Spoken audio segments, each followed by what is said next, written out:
El horizonte efímero, reflexiones sobre el orden, el caos y el arte de morir. Hoy en día, en pleno 2024, la forma en que nos relacionamos y proyectamos en los espacios públicos y privados ha cambiado drásticamente.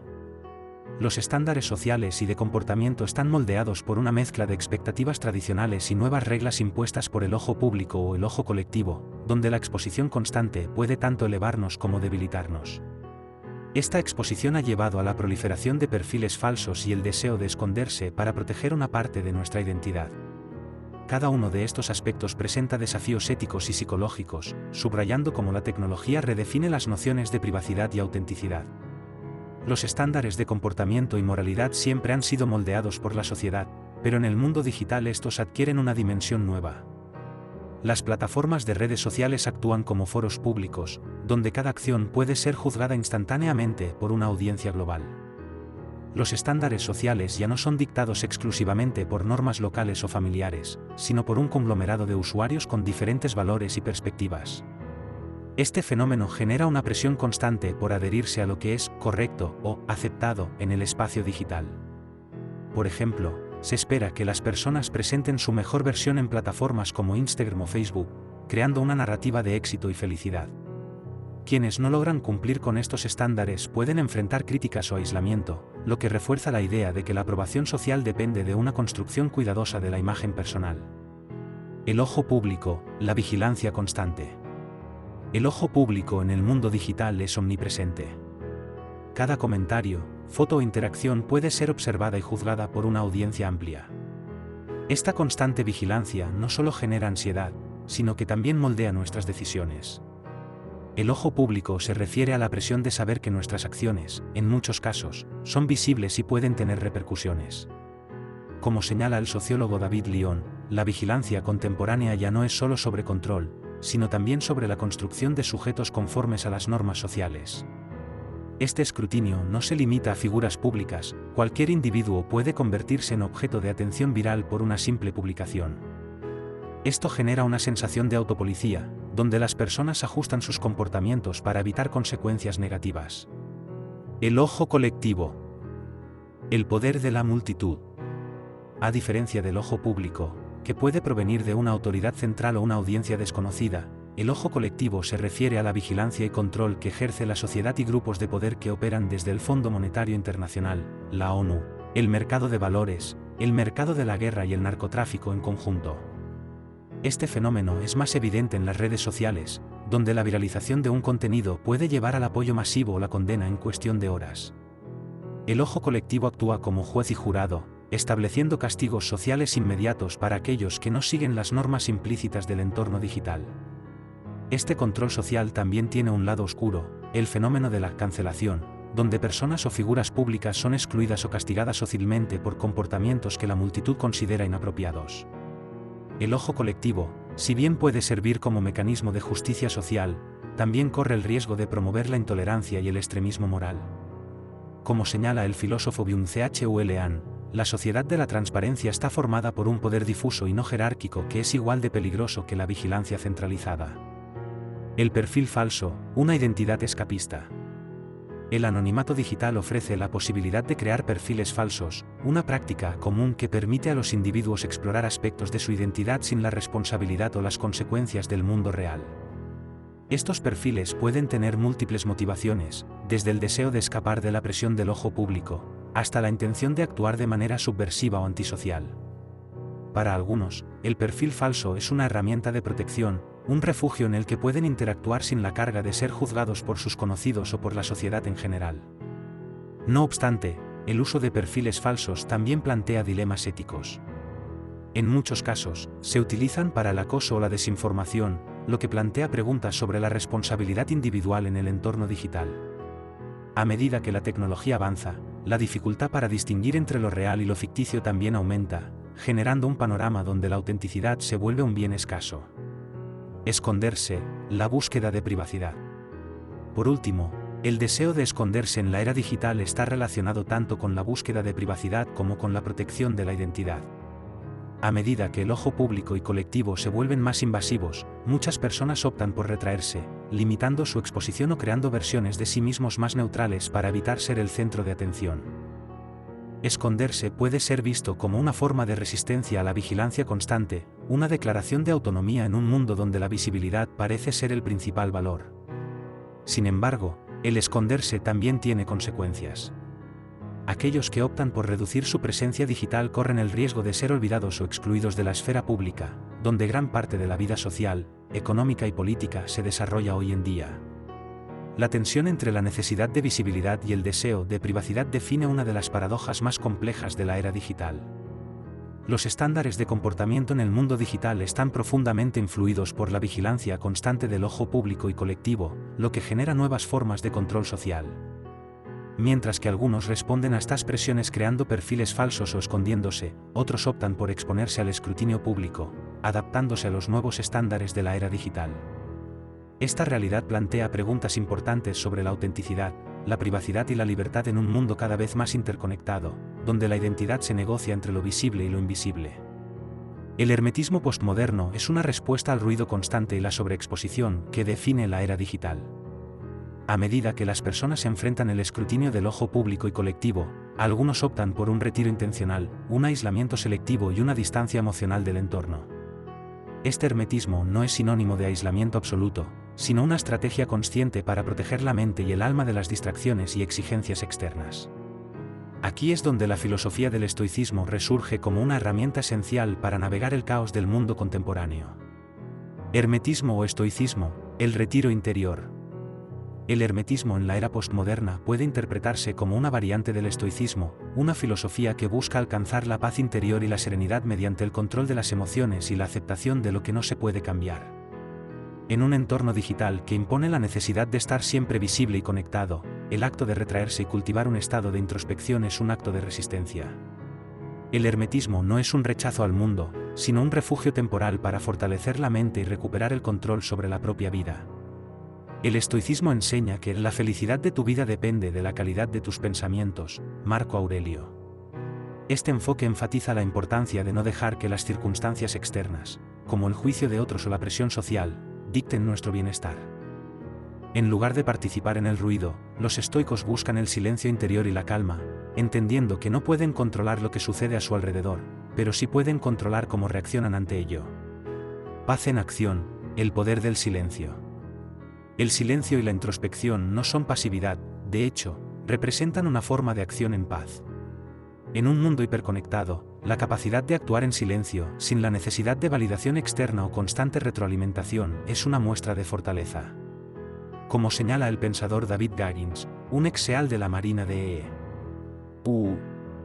y defensor del autocontrol extremo, el verdadero crecimiento y grandeza provienen de los momentos de soledad, cuando uno enfrenta sus propios límites sin distracciones externas. La soledad es donde realmente te encuentras, Goggins afirma, subrayando la importancia de los momentos de aislamiento como una oportunidad para el crecimiento personal y la reflexión profunda. Es en estos momentos de soledad donde se forjan la resiliencia y la grandeza. A menudo, nos vemos inundados por las expectativas de los demás y el deseo de complacer a la sociedad. Sin embargo, al retirarse del ruido, el individuo puede redescubrir lo que realmente importa. En este sentido, el hermetismo postmoderno no es una retirada cobarde, sino una acción consciente para reconectar con uno mismo. Castigarte vs. Cuidarte, el dilema del autodominio. Una cuestión crucial en el contexto del retiro personal y la autoevaluación es el equilibrio entre castigarse y cuidarse. En su búsqueda por la excelencia personal, muchas personas caen en la trampa de castigarse a sí mismas, creyendo que el sufrimiento extremo es un requisito para el éxito. David Goggins, famoso por su autodisciplina inquebrantable, defiende la importancia de enfrentarse a la adversidad para lograr la verdadera grandeza. Sin embargo, incluso él advierte sobre los peligros de un enfoque demasiado rígido. El cuerpo tiene límites, pero la mente es infinita. Sin embargo, es importante saber cuándo detenerse. El autodominio no debe confundirse con la autodestrucción. Cuidarte implica reconocer tus límites y permitir el descanso y la recuperación. El verdadero estoico no se castiga sin razón, sino que actúa con prudencia y lógica. Nada es tan difícil que no pueda ser abordado con la calma necesaria, Séneca. Aquí, el equilibrio es clave. La búsqueda de la grandeza y la resistencia mental no deben llevar al agotamiento, sino a la renovación. Culpas vs. Responsabilidad, la autorreflexión. La diferencia entre culpas y responsabilidad es esencial en este camino de autoconocimiento y crecimiento. La culpa es una emoción paralizante, que muchas veces surge de la percepción externa y la expectativa social. Se enfoca en lo que hicimos mal, sin ofrecer una vía clara para la redención o el cambio. En cambio, la responsabilidad nos impulsa a tomar control de nuestras acciones y aprender de los errores. Al adoptar una postura responsable, dejamos de ser víctimas de nuestras circunstancias y comenzamos a actuar como agentes de nuestro propio destino. El filósofo existencialista Jean-Paul Sartre afirmaba que el hombre está condenado a ser libre, lo que implica que, aunque la libertad puede ser abrumadora, también es nuestra mayor responsabilidad. Al aceptar la responsabilidad por nuestras decisiones, eliminamos la necesidad de culpar a otros o a nosotros mismos por lo que no podemos cambiar. Esta aceptación es una forma de empoderamiento, un paso crucial hacia la paz interior y la grandeza personal. Por ahora hemos expuesto cómo el hermetismo y el estoicismo ofrecen herramientas para lidiar con la presión de la exposición constante en la era digital. A través de la acción silenciosa y la introspección, se pueden alcanzar momentos de verdadera paz y crecimiento personal. Sin embargo, el equilibrio entre castigarse y cuidarse es clave para evitar caer en la autodestrucción. Finalmente, el paso de la culpa a la responsabilidad es lo que permite al individuo tomar control de su destino, sin quedar atrapado en las expectativas externas o en los errores del pasado. El hermetismo postmoderno, lejos de ser una retirada pasiva, es un acto de resistencia y autocontrol, una afirmación de la libertad individual en un mundo que busca constantemente imponer sus normas. Al abrazar este enfoque, se abre el camino hacia una vida más plena, auténtica y consciente. El orden mental en un mundo de caos y emociones descontroladas. En la búsqueda de paz y grandeza interior, el orden y control del pensamiento son aspectos esenciales que permiten al individuo navegar en un mundo lleno de distracciones y confusión. En un entorno digital hiperconectado y una sociedad libertina que a menudo desalienta la reflexión profunda, la disciplina mental se convierte en una herramienta fundamental para mantener el equilibrio. Sin embargo, el desorden mental, que se manifiesta en pensamientos compulsivos, paranoia y la falta de sueño, también es cada vez más común. En este contexto, se hace imprescindible lograr un control firme de la mente, alejándose del dominio total de la emoción y abrazando la lógica como una guía para tomar decisiones y estructurar la vida. Control del pensamiento. El camino hacia la serenidad. El orden y control del pensamiento son conceptos centrales tanto en el estoicismo como en otras filosofías de vida que promueven la autodisciplina. Para mantener la paz mental, es necesario aprender a filtrar las emociones, pensamientos y estímulos que continuamente nos bombardean. Sin esta estructura, es fácil ser arrastrado por impulsos irracionales, reacciones emocionales exageradas o pensamientos intrusivos. Como dijo Epicteto, no son los eventos los que nos perturban, sino los juicios que hacemos sobre ellos. Este control no significa la supresión de las emociones, sino la capacidad de evaluarlas objetivamente y no permitir que gobiernen nuestras acciones. Sin orden en los pensamientos, las decisiones se vuelven caóticas y erráticas. Sin embargo, cuando uno ejerce control, puede organizar las ideas de manera que contribuyan al bienestar personal y al logro de los objetivos. Este control no surge espontáneamente, sino a través de la práctica constante de la autorreflexión, la meditación y el cuestionamiento consciente de los propios patrones de pensamiento. Paranoia, pensamientos compulsivos y falta de sueño, el desorden de la mente. El desorden mental, en muchas ocasiones, se manifiesta en forma de paranoia y pensamientos compulsivos. En un mundo donde la sobreinformación es constante, las mentes más susceptibles pueden perderse en espirales de ansiedad. La paranoia surge cuando la mente se siente incapaz de procesar la complejidad de las interacciones sociales y los estímulos externos, creyendo que siempre hay una amenaza latente o un juicio negativo. A esto se suma el insomnio, una falta de descanso que agrava el desorden mental y físico, impidiendo el funcionamiento adecuado del cerebro y deteriorando la salud emocional. Sin sueño adecuado, la capacidad de regular las emociones y tomar decisiones lógicas se ve gravemente afectada. Los pensamientos compulsivos, que se repiten una y otra vez sin sentido claro, son otro síntoma del desorden mental. Estos pensamientos pueden ser alimentados por el miedo al juicio social, la inseguridad o la necesidad de cumplir con los estándares impuestos por la sociedad. Sin control, la mente puede ser atrapada en un ciclo de obsesiones que desgastan la energía emocional y mental. Como explica el filósofo Friedrich Nietzsche, todo lo que no tiene orden en la mente trae consigo angustia. Es necesario entonces imponer orden y disciplina, no desde la represión, sino desde la claridad y la calma mental. Vivimos en una sociedad libertina ética y moralmente en su mayoría, no generalicemos, porque se celebra la falta de restricciones, a menudo, se desalienta la reflexión crítica. La cultura predominante premia el individualismo extremo, el hedonismo y la búsqueda inmediata del placer, sin cuestionar demasiado las implicaciones a largo plazo de estas conductas, sin caer aquí en conservadurismos exacerbados o musulmanes que son una aberración a la libertad para la mujer y para el pensamiento. Para quienes cuestionan este orden y buscan una vida más estructurada, basada en el control de los pensamientos y emociones, a menudo se les tilda de conservadores o incluso se les acusa de oponerse al progreso. Sin embargo, la verdadera libertad no radica en seguir impulsos sin cuestionar, sino en elegir con sabiduría y discernimiento qué acciones contribuyen a nuestro bienestar. La sociedad actual promueve una falta de control emocional, donde se da rienda suelta a las emociones sin análisis crítico. Esto lleva a que muchas personas vivan en un estado de caos emocional constante, gobernadas por impulsos y reacciones inmediatas. El verdadero reto es encontrar un equilibrio entre el dominio de las emociones y el uso de la lógica. La lógica permite tomar decisiones basadas en hechos y no en respuestas emocionales exageradas. Como decía Aristóteles, la inteligencia consiste no solo en el conocimiento, sino también en la capacidad de aplicar el conocimiento de manera lógica y práctica. No hay círculo cuadrado, la imposibilidad de la incoherencia. Finalmente, el concepto de que no hay círculo cuadrado es una metáfora que refleja la imposibilidad de reconciliar dos ideas contradictorias. En este contexto, se refiere a la necesidad de aceptar que la emoción descontrolada y la lógica no pueden coexistir armoniosamente sin que una ceda a la otra. Pretender vivir en un estado donde las emociones gobiernen completamente sin la intervención de la razón es, en esencia, intentar crear un círculo cuadrado. Es una contradicción en términos. Del mismo modo, el dominio total de la emoción en la toma de decisiones es insostenible a largo plazo, ya que las emociones son volátiles y cambiantes. La lógica proporciona un marco estable que permite evaluar las situaciones de manera objetiva. Esto no significa que las emociones deban ser ignoradas, pero sí controladas y guiadas por la razón.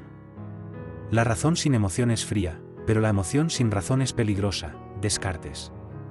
La necesidad de imponer orden y control del pensamiento se vuelve fundamental en un mundo que promueve la libertad sin límites y el dominio total de la emoción. La paranoia, los pensamientos compulsivos y la falta de sueño son síntomas de una mente en desorden, una mente que necesita estructura para funcionar adecuadamente. Al mismo tiempo, la sociedad actual valora la libertad emocional por encima de la reflexión lógica, creando un ambiente donde el pensamiento crítico es raramente apreciado. En esta batalla entre emoción y lógica, se hace evidente que no puede existir un círculo cuadrado, y que el equilibrio entre ambas fuerzas es esencial para una vida plena y consciente. La paz interior solo puede alcanzarse cuando la emoción es guiada por la razón, y la razón se nutre de la experiencia emocional. Este es el verdadero desafío del hermetismo postmoderno, encontrar el espacio interior donde ambos aspectos coexistan en armonía. El horizonte efímero de la existencia. Hay una situación inevitable, una verdad que late en el fondo de cada pensamiento: la vida es efímera. Y en esta fugacidad, nos movemos como sombras, buscando orden, control, lógica en un caos emocional que nos consume. Pero, ¿qué queda cuando el horizonte, lejano y difuso, se disuelve ante nuestros ojos? Mirar al horizonte, siempre, con la esperanza de encontrar respuestas, de darle sentido al tiempo que corre entre los dedos. Miramos, como quien busca en el mar la línea invisible que nunca se alcanza, esa frontera incierta entre lo que somos y lo que imaginamos ser.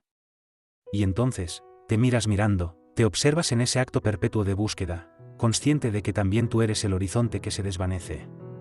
En esa contemplación, la fragilidad de la existencia se despliega como un pañuelo al viento, ondulante, sin rumbo fijo.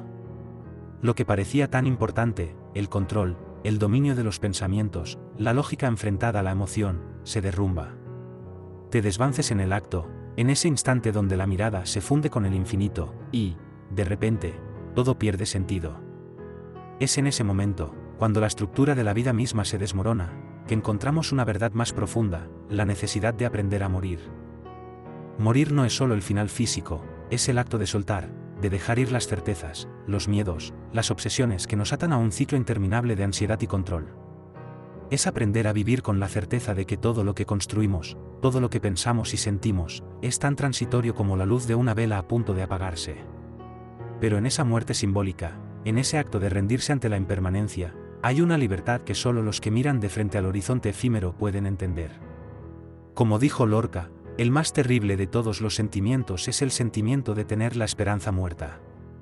Y entonces, en la oscuridad de ese ocaso, tal vez lo único que nos queda es aprender a morir, no como un fin, sino como un arte, el arte de vivir sabiendo que todo se desvanece, que el horizonte nunca será alcanzado, pero que el acto de caminar hacia él es, en sí mismo, la esencia de la vida.